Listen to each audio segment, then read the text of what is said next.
Hi everyone! Today I wanted to show you my January 2022 bullet journal setup, which is pretty wild. 2021 flew by so fast and so many things have happened. I know that we did our yearly setups, but it really does hit different when January comes around. So currently I am just prepping the images that I printed out. This one is the image that I chose to serve as the cover page for my January setup, and maybe I'll talk about that a little bit more later. And these photos are some of the memories that I want to keep for December 2021. Most of them were good, but this one in particular was a photo I saw of the devastation Typhoon Odette did to parts of the Philippines, which really saddened my heart. If ever you are similarly moved, perhaps I'll try my best to link below some ways to help out and relevant links that would inform you more of the situation. Over the holidays, we got a lot of food, and one of them actually came with this freebie sticker set, and I really liked the light blue color on the khaki colored cover of my Hiraya journal, so I decided to stick it in there. Their apple pie was pretty good. I believe it was called All About Crusts, and I'll link their Instagram down below if you're interested. Before we start with the plan with me section of this video, I wanted to show you what my monthly looks like all filled in. I was able to do quite a bit on my task list, and I did add a mood tracker, which I'll probably explain later on as we do the January setup. For the weeklies, I am still debating on whether I want to keep this or not. But having the reflections beside it was really convenient as I flip back on it. Right now, I'm just showing you how the dailies turned out. This was the first layout I did, which really was copying from the Hobonichi setup, but it looked pretty cramped and I wanted to write some more. So what I did was make a time audit collection instead and assigned colors to specific areas of my life, then colored it in as the day went by, and changed my dailies to look more like this, wherein at the top I would have like my priorities for the day, and then as the day went along, I'll just list down whatever events happened and kind of note down thoughts that were in my head. This free-flowing format was surprisingly working pretty well for me, so I decided to carry it over for my January setups. Right now, I am just using this gold foiled washi tape to put in the photos that I had prepped a while ago.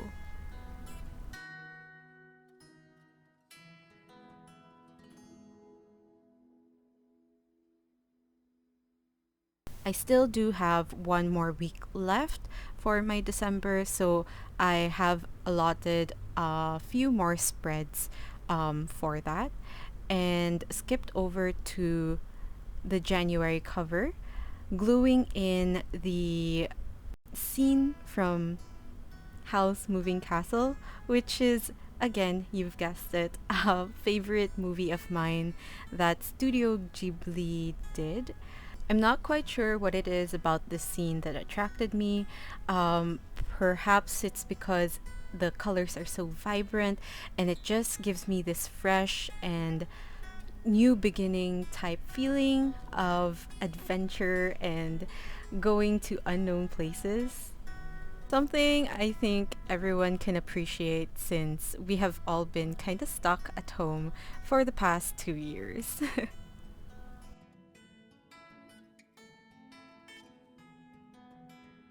The printout came out a bit shorter than I expected, so I did have to decide which corner I wanted to put in the calendar whether I want it on the top left or at the top right of the spread, but I ended up choosing the top right just to keep things consistent since my December setup had it on almost exactly the same spot. I also wanted to take this opportunity to thank you guys for all the lovely comments that you left in my last bullet journal video, as well as for those of you who subscribed to my channel. Since my setups have been pretty plain and simple, I wasn't really expecting anyone to watch it.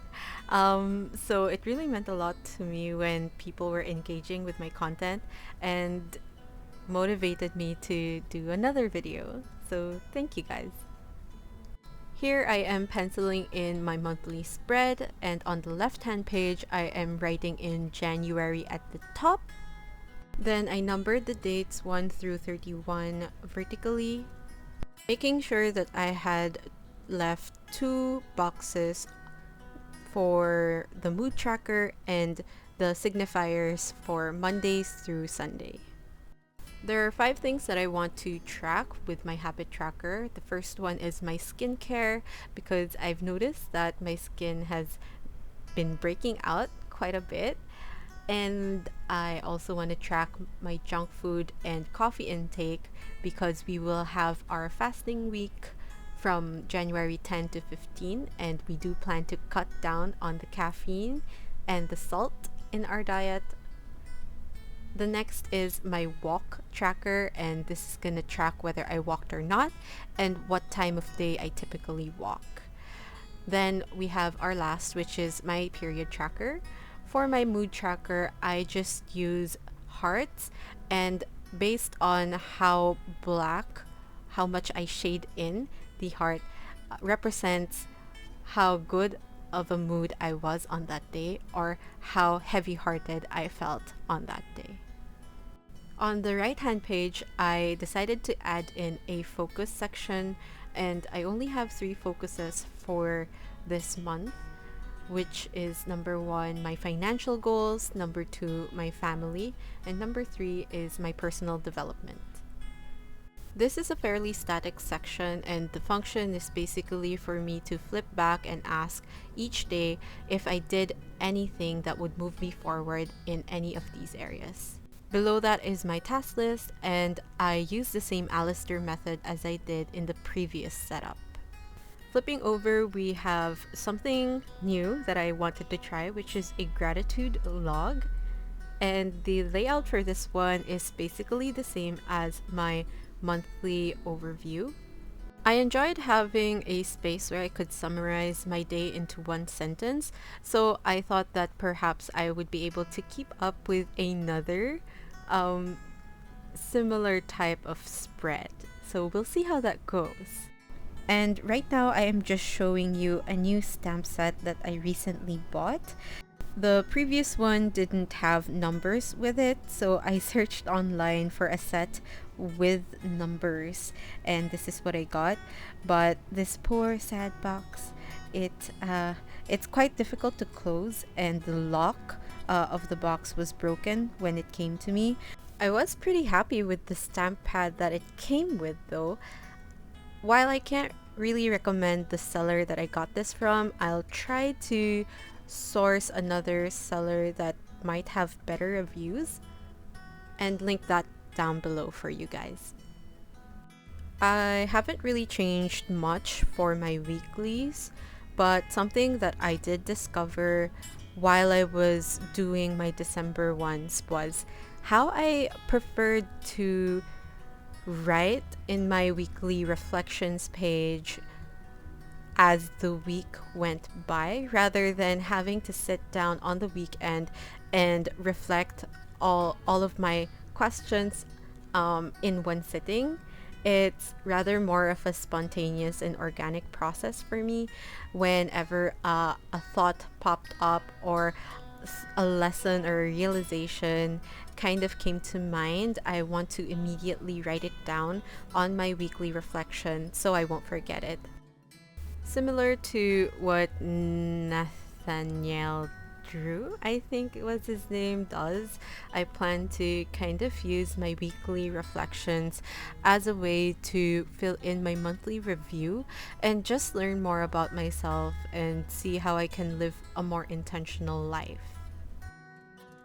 For my dailies, I'm not doing anything crazy like I did before. I am just stamping in the header for the start of the week, and I am gonna be filling this in perhaps the night before. My brain likes to know what to expect, so I try to schedule in what the the next day would look like, and this will give me a more structure and more intent and productive time. And then below that schedule, I would just use the typical bullet journal method to journal my day. And here is the final flip through for my January setup. Thank you guys for watching, and if you've made it this far, comment down below what your favorite Ghibli movie is. I would love to know. Like this video, give it a thumbs up, subscribe, and hit that notification bell so you don't miss future videos, and I'll see you in the next one. Bye!